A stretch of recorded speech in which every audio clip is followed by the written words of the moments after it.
Hello friends, welcome you my YouTube channel knowledge for you 2.0। जैसे कि अलंकार की आज हमारी दूसरी क्लास है। अलंकार की पहली क्लास हमने करा दी है। जिन लोगों ने हमारी अलंकार की फर्स्ट क्लास ना देखी हो वो पहली क्लास अवश्य देखें।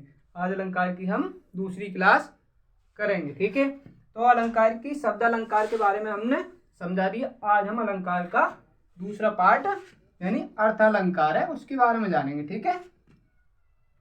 कौन सा भाग था हमारा आज? यानी बी भाग। कौन सा भाग? बी। बी का मतलब आज हमारा था अर्थालंकार वाला था। कौन सा था? अर्थालंकार। अर्थालंकार। और अर्थालंकार में हम 3 प्रकार के अलंकार सीखेंगे आज, जो कि हमारी यूपी बोर्ड में और सभी प्रतियोगी परीक्षाओं में पूछे जाते हैं। तो पहला अर्थालंकार का भाग है हमारा उपमा अलंकार। पहला हम सीखेंगे इसमें अपना उपमा। कौन सा अलंकार है? उपमा अलंकार। तो हम उपमा अलंकार के बारे में पहले क्या करेंगे, उसके बारे में जानेंगे या उनकी परिभाषा या अर्थ लिखेंगे कि उपमा अलंकार हमारा क्या है, ठीक। तो जहां इसकी परिभाषा लिखे, जहां किसी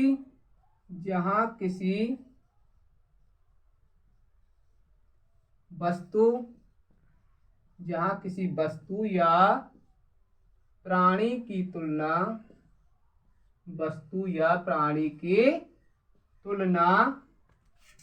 किसी प्रसिद्ध वस्तु या प्राणी से की जाए,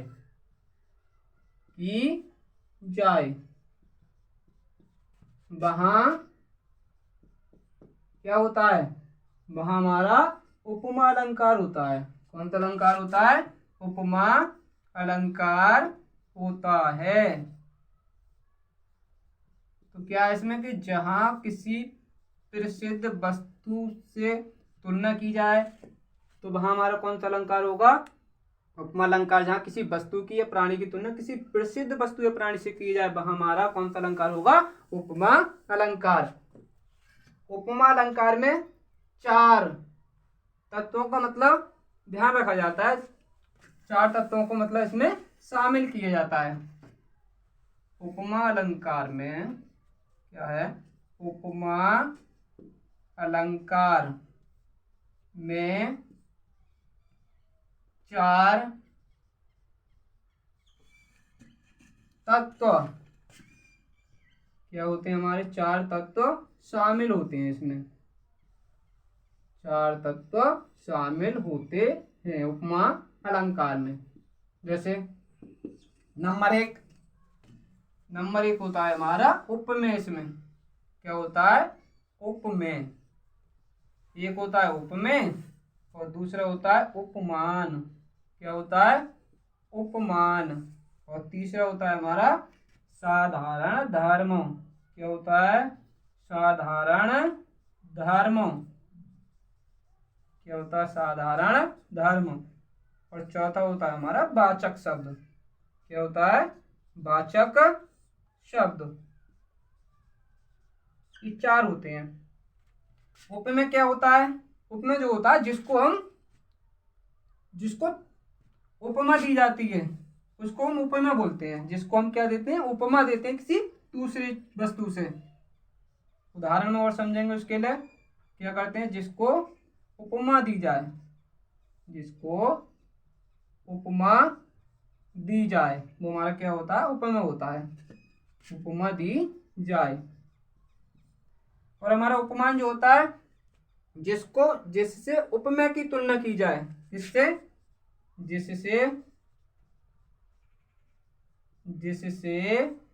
उपमेय की क्या की जाए? तुलना की जाए।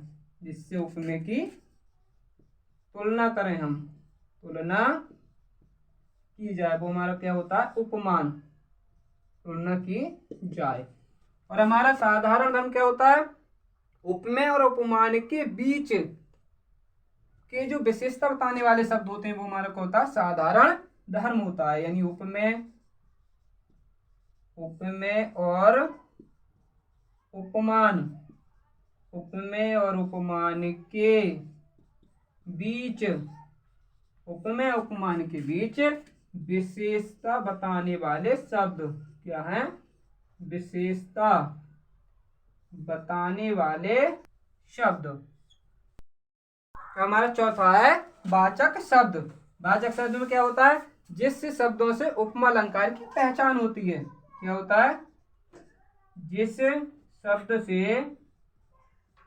शब्द से उपमा अलंकार की क्या होती है, पहचान हो, उपमा अलंकार की पहचान हो, वो हमारे क्या होते हैं, वाचक शब्द। जैसे सा सी होता है, जैसा, सा सी जैसा, या समान, या तुल्य, या तुल्य होता है, या से भी होता है। क्या होता है, से। ये हमारे क्या है, वाचक शब्द होते हैं। ठीक है, अब हम उपमा अलंकार का उदाहरण लिखेंगे, उसके बाद उसका स्पष्टीकरण। जैसे हम उपमा अलंकार का, आप क्या लिखेंगे, अपना उपमा अलंकार का उदाहरण लिखेंगे। क्या लिखेंगे, उदाहरण है इसका छोटा सा। जैसे हरिपद कोमल कमल से, क्या है, हरिपद कोमल कमल से, हरिपद कोमल कमल से, किससे, कमल से। ठीक, हरिपद कोमल कमल से, यानी इसमें क्या है कि हरि के पदों की तुलना हमने किससे की है, कमल से की है, इसलिए हमारा क्या है, उपमा अलंकार है। अब इसका क्या लिखना है हमें, स्पष्टीकरण। क्या लिखना है, स्पष्टीकरण में लिखेंगे यहाँ पर हरिपद, यानी हरिपद की तुलना हम कैसे कर रहे हैं, हरिपद की तुलना कमल से की है,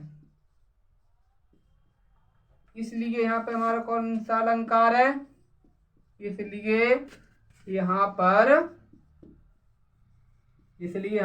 यहाँ पर हमारा कौन सा अलंकार है, उपमा। कौन सा है, उपमा अलंकार है। और इसका वो लिखें कि इसमें उपमान क्या है, उपमेय क्या है, साधारण धर्म क्या है, और वाचक शब्द क्या है। जैसे उपमेय, अब क्या है इसका, उपमेय का मतलब जिसको हम उपमा देते हैं, किसको उपमा दे रहे हैं, हरिपद के लिए हम उपमा दे रहे हैं, किससे, कमल से उसकी तुलना कर रहे हैं, तो उपमेय इसमें हरिपद। क्या है, हरिपद, तो इसमें उपमेय है। और इसमें उपमान क्या है, इसकी तुलना किससे कर रहे हैं, किससे की जा रही है, कमल से। किससे कर रहे हैं, कमल, तो कमल क्या है, इसमें उपमान है। और उसके बाद क्या आता है हमारा, साधारण धर्म आता है। साधारण धर्म का मतलब क्या बताया हमने, जो इनके बीच में विशेषता बताने वाले हो। विशेषता कौन बता रहे हैं इसमें, कैसे हैं, कोमल हैं, उनके पद के लिए हमने विशेषता क्या बताई कि कोमल हैं। और वाचक शब्द क्या बताया, जैसे उपमा अलंकार की पहचान होती है, वो हमारे क्या होते हैं, वाचक शब्द। जैसे वाचक शब्द हमारा इसमें क्या आया, से। क्या आया, से। तो हमारा उपमा अलंकार का उदाहरण और स्पष्टीकरण क्या हुआ, कंप्लीट हुआ। ठीक, तो हमारा दूसरा अलंकार है रूपक अलंकार। कौन सा है दूसरा, रूपक अलंकार। अब हम रूपक अलंकार की क्या लिखें, इसका अर्थ या परिभाषा लिखें कि हमारा रूपक अलंकार क्या होता है। जहाँ उपमेय में उपमान का निषेध रहित आरोप किए जाए, वहां हमारा क्या होता है, रूपक अलंकार होता है। ठीक है, जैसे जहां, जहां लिखें, जहां उपमेय में किसमें? उपमेय। उपमेय तो बता ही दिया, जिसको मतलब उपमा दी जाती है, जिसको उपमा दी जाए, जिसको उपमा दी जाए, उपमा दी जाए। जहां उपमेय में किसका? उपमान का, उपमान का, जिससे उपमा दी जाती है, और जिसको उपमा दी जाती है वो हमारा कौन होता है? उपमेय होता है। जहां उपमेय में उपमान का, उपमान का निषेध रहित, कैसा? निषेध रहित आरोप किया जाता है। क्या किया जाता है? आरोप किया जाता है। वहां हमारा कौन सा अलंकार होता है? वहां रूपक अलंकार होता है हमारा। कौन सा? रूपक, रूपक अलंकार होता है। ठीक, अब इसका क्या लिखना है हमें? उदाहरण। उदाहरण क्या है इसका? हरि चरण कमल बंदव हरि राई। क्या लिखे उसका? चरण कमल, चरण कमल बंदव, चरण कमल बंदव हरि राई, चरण कमल बंदव हरि राई। देखें, जैसे यहाँ पे निषेध रहित आरोप, यानी चरण को ही यहाँ पे कमल मान लिया जाता है कि चरण ही यहाँ पे क्या है? कमल है। यानी चरण कमल का रूप दे दिया जाता है किसके लिए? चरणों का। वहां हमारा क्या होता है? रूपक अलंकार। उपमा में ये होता है कि उसके समान या उसके उससे तुलना की जाती है। वहां हमारा क्या होता है? उपमा होता है। रूपक में क्या होता है? उसी को उसका रूप दे दिया जाता है। अब यहाँ पे हम क्या लिखेंगे? इसका स्पष्टीकरण। स्पष्टीकरण में क्या है? यहाँ पर चरण को, किसको? चरण को कमल का रूप दे दिया है, दे दिया है, इसलिए यहाँ पर क्या है? हमारा रूपक अलंकार है। ठीक, इसलिए यहाँ पर रूपक अलंकार है हमारा। कौन सा अलंकार है? रूपक अलंकार है, इसलिए यहाँ पर रूपक अलंकार है। तो हमारा तीसरा अलंकार है उत्प्रेक्षा अलंकार। और उत्प्रेक्षा अलंकार की परिभाषा या अर्थ होता है जहां उपमेय में उपमान की संभावना या कल्पना कर ली जाती है, वह हमारा उत्प्रेक्षा अलंकार होता है। ठीक है, इसके बोधक शब्द हैं, जैसे बोधक शब्द इसके हैं, जैसे मनो, मनो मानो। बोधक शब्द क्या है इसके? मनो मानो, जनु जानो, जनु जानो, या मनहू या जनहू। ठीक, ये इसके क्या है? मानो, मनो मानो, जनु जानो, मनहू जनहू, ये इसके क्या है? बोधक शब्द होते हैं। यानी उत्प्रेक्षा अलंकार में ये वाले बोधक चिन्ह हमको, या शब्द हमको देखने को मिलेंगे। जैसे उसका उदाहरण है, क्या उसका उदाहरण? उसका उदाहरण है उस काल मारे क्रोध के, उस काल मारे, उस काल मारे क्रोध के, उस काल मारे क्रोध के तन कांपने उसका लगा। उस काल मारे क्रोध के तन कांपना, कांपने उसका लगा।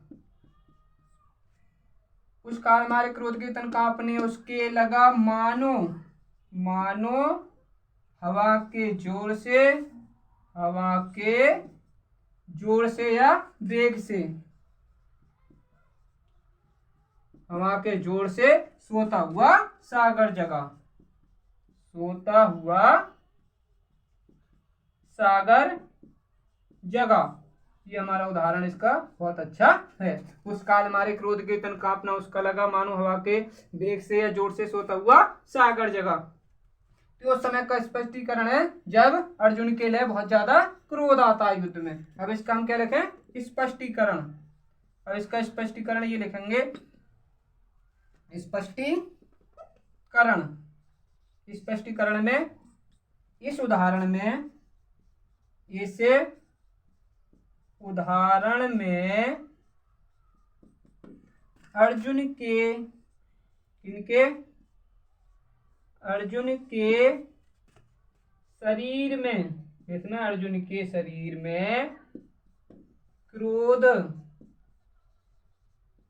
के कारण, क्रोध के कारण कांपते हुए, क्रोध के कारण शरीर कांप जाता है। क्या होता है? कांप जाता है। और उनके शरीर में, उनके शरीर में क्या होता है? मानो सोता हुआ सागर जागा हो। उनके शरीर में मानो सोता हुआ सागर, सोता हुआ सागर क्या होता है? जाग जाता है, जाग जाता है। उनके शरीर में सोता हुआ सागर जाग जाता है। तो इसमें यह शब्द आया मानो। ये हमारे क्या है? बोधक चिन्ह होते हैं उत्प्रेक्षा अलंकार के। ठीक, तो आज हमारी अलंकार की दूसरी क्लास, और यूपी बोर्ड में दूसरी क्लास थी, और यही यानी शब्द अलंकार और अर्थ अलंकार के पूछे जाते हैं बस।